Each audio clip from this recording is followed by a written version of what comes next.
এই প্রথমবার জামাই তার শ্বশুর বাড়িতে থাকছে। হ্যালো সবাইকে, আমি রূপালী। আমার নতুন একটি ব্লগে অনেক স্বাগত। বিয়ের এতগুলো দিন চলে গেল, তো সে তার শ্বশুর বাড়িতে থাকেনি, আর সেটা নিয়ে আমার অনেক রাগারাগি হয়েছে তাকে নিয়ে। তো আমি বলে রেখেছি যে জামাই ষষ্ঠীতে তোমাকে থাকতে হবে, আমি কোনো কথা শুনবো না, না হলে কিন্তু অনেক খারাপ হবে। তো আমরা বিকাল 4:45টার দিকে আমরা বের হয়ে গিয়েছিলাম, আর ওয়েদারটা একটু ঠিকই ছিল। আর এসেই আমাদেরকে, যেহেতু বিকালবেলা এসেছিলাম, প্রথমে এই চা খেয়ে নিয়েছিলাম, চা আর মিষ্টি। তারপর ননদের বাড়ি চলে গিয়েছিলাম। ননদকে ফোন করিনি যে যাব, সারপ্রাইজ দিয়েছিলাম। তো ননদও ওই মিষ্টি টিষ্টি খেয়ে তারপর আমরা চলে আসলাম, যেহেতু আজকে রাতটা বাড়িতেই থাকবো তাই ওখানে একটু সময় দিয়েছিলাম। তারপর ওই যে দেখলাম পিসি আমাদের জন্য রান্না পাঠিয়েছিল, মাটন, তারপরে মাছ ছিল আর দই চাটনি।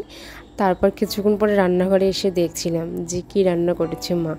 তো এখানে দেখছি যে সর্ষে ইলিশ করেছে, তারপর এই পটল চিংড়ি টিংড়ি করেছিল, এসব আর কি, মাটন ছিল। তো এই 10টার দিকে আমরা খেতে বসে গিয়েছিলাম। আমাদের যেহেতু জামাই ষষ্ঠী নিয়ম নেই, তাই এমনি সিম্পল খাওয়া দাওয়ারই আর কি ব্যবস্থা ছিল, কারণ বেশি কিছু করলে আবার যদি বিপরীত হয়ে যায়। তো তারপর খাওয়া দাওয়ার শেষে দেখি আবার সেই সময় বৃষ্টি চলে এসেছিলো, আর যেহেতু অনেক গরম ছিল, একটু বৃষ্টিটার দরকার ছিল।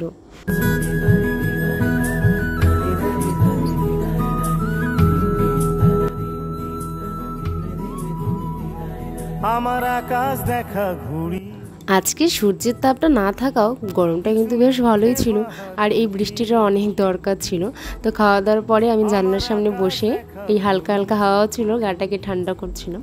আর এটা হচ্ছে পরের দিনের ব্লগ। তো ভাই এসেছিল, আমি একটা জিনিস নিতে ভুলে গিয়েছিলাম, তো সেটা দিতে। আর আমরা সকাল সকাল বের হয়ে গিয়েছিলাম পরের দিন, কারণ হচ্ছে ওর কাজ ছিল। আর ওই তখন ওই 8টা সাড়ে 8টা বাজে, আর তখনও একটু গুড়ি গুড়ি বৃষ্টি পড়ছিল আর হালকা হাওয়া ছিল। তো তখনকার ওয়েদারটাও খুব ভালোই ছিল। আমি একলাটি পথহাঁটি,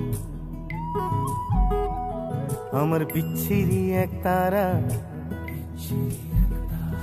তুমি নাও না।